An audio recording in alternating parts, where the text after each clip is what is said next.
तो हम अचल की पूजा नहीं कर रहे। ये बताया गया है अध्याय 2 24वां श्लोक। हे अर्जुन, ये आत्मा अचल है, ये सदा स्थिर रहने वाली है, ये हिलती डुलती नहीं है कि आज पत्थर राजस्थान में है, कल को उसी पत्थर को भगवान की मूर्ति बना के अयोध्या में ले आए, हो गया भगवान, हो गई पूजा। बिल्कुल नहीं, ये सनातन धर्म की पूजा नहीं है।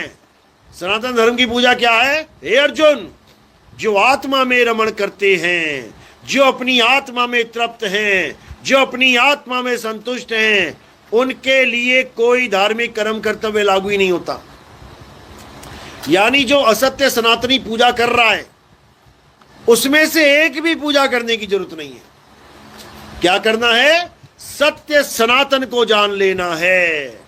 सत्य सनातन मतलब गीता अध्याय 2 24वां श्लोक। जिस दिन तुम्हारे ये ज्ञान समझ में आ गया, जिस दिन गीता का ये ज्ञान तुम्हारी समझ में आ गया, तुम पक्के सत्य सनातनी हो जाओगे, पक्के वाले, कच्चे नहीं रहोगे। यानी उसके बाद तुम्हें कोई आत्मा के नाम पे भरमा नहीं सकेगा कि पत्थर को पूज ले तो आत्मा का ज्ञान हो जाएगा, मंत्र जप ले तो आत्मा का ज्ञान हो जाएगा, दूध चढ़ा दे शिवलिंग पे तो आत्मा का ज्ञान हो जाएगा, मंदिर मस्जिद गुरुद्वारे पूज ले आत्मा का ज्ञान हो जाएगा। बिल्कुल नहीं, क्योंकि आत्मा किसी मंदिर मस्जिद की गुलाम नहीं है। मंदिर मस्जिद तो अब बनाए तुमने, इंसान जन्म हो गया उसके बाद बने हैं। और आत्मा, हे अर्जुन, आत्मा अजन्मा है। ये दुनिया भी नहीं बनी थी, कुछ भी नहीं था, तब भी आत्मा थी, और ये दुनिया नाश हो जाएगी तब भी आत्मा रहेगी। इस आत्मा को जानना ही सत्य सनातन धर्म है। तो अगर आत्मा का ज्ञानी गुरु मिल गया तो समझ लो काम बन गया। आत्मा के ज्ञानी गुरु को क्या कहते हैं? ये जपी तपी सन्यासी नहीं कहते कि नाम जप रहा है जपी, तपस्या कर रहा है तपी, घर बार छोड़ के जंगल में घुस गया सन्यासी। ये आत्मज्ञानी नहीं होते। आत्मज्ञानी कौन होता है? आत्मज्ञानी का पर्यायवाची नाम है तत्वदर्शी संत। तत्वदर्शी संत आत्मज्ञानी का पर्यायवाची नाम है। यानी जो तत्व को जानता है, जो तत्व का ज्ञान रखता है, जो तत्व का दर्शन करवा सकता है, उसे तत्वदर्शी संत कहते हैं। कितने प्रकार के तत्व हैं? 2 प्रकार के, एक असत्य और एक सत्य। असत्य क्या है? जो बनता और बिगड़ जाता है, जो पल पल बदलता है, जो सदा एक सा नहीं रहता, उसे असत्य कहते हैं। यानी ये काया माया, ये संसार, ये पेड़ पौधे, मंदिर मस्जिद, ये मूर्ति, सब जो कुछ भी तुम्हें इन आंखों से दिखाई दे रहा है, ये सब असत्य तत्व है।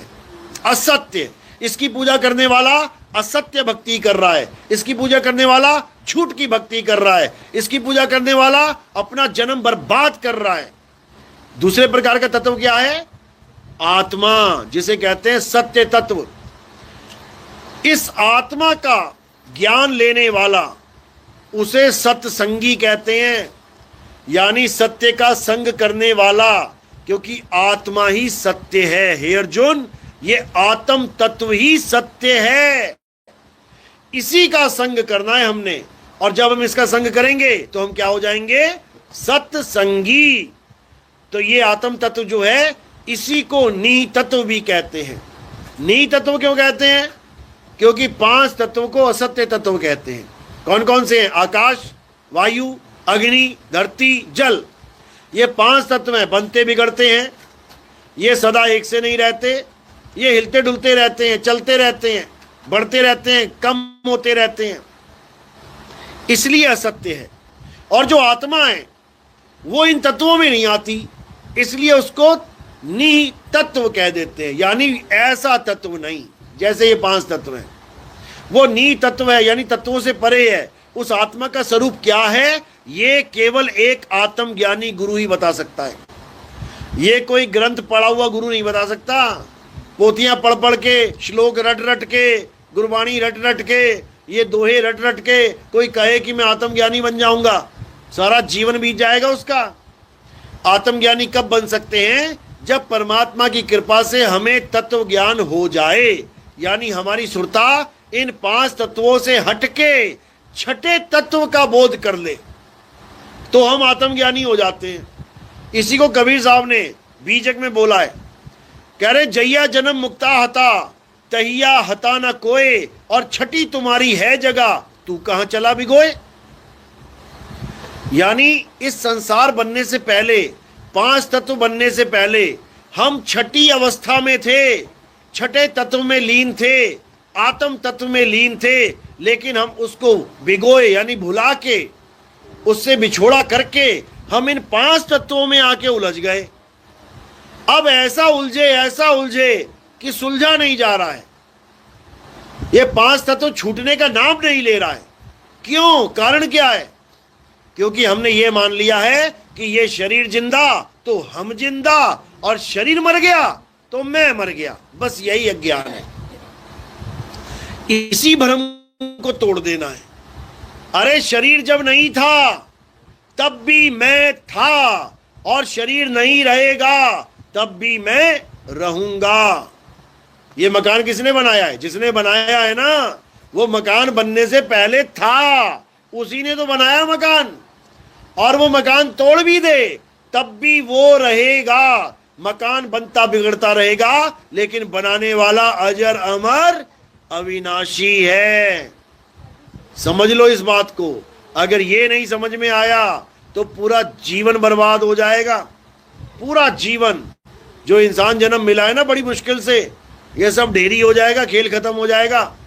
इसलिए कबीर साहब समझा रहे हैं, इससे पहले कि मौत आ जाए, इससे पहले ये मकान ढेरी हो जाए, तू अपना निज धाम ढूंढ ले, तू अपना निज घर ढूंढ ले। तू इस मकान को अपना मकान बना बैठा है, तू इसमें रहना ही जीवन मान बैठा है। इससे पहले ये टूटे, अपने निज धाम को, निज घर को वापस हो जा। चला जा वहां पे, देखा एक बार कि मेरा घर कैसा है।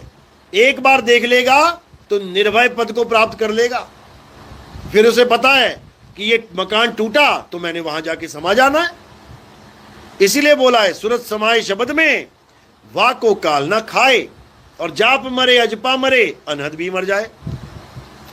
यानी हमें हमारा निज घर किसी मंत्र जाप से, किसी अजपा जाप से, सोहंग सोहंग सोहंग जप रहे हैं लोग, नहीं करना है। किसी अनहद नाद से कानों में उंगलियां डाल के 5 तत्वों की 5 धुनें सुन रहे हैं, नहीं सुननी है।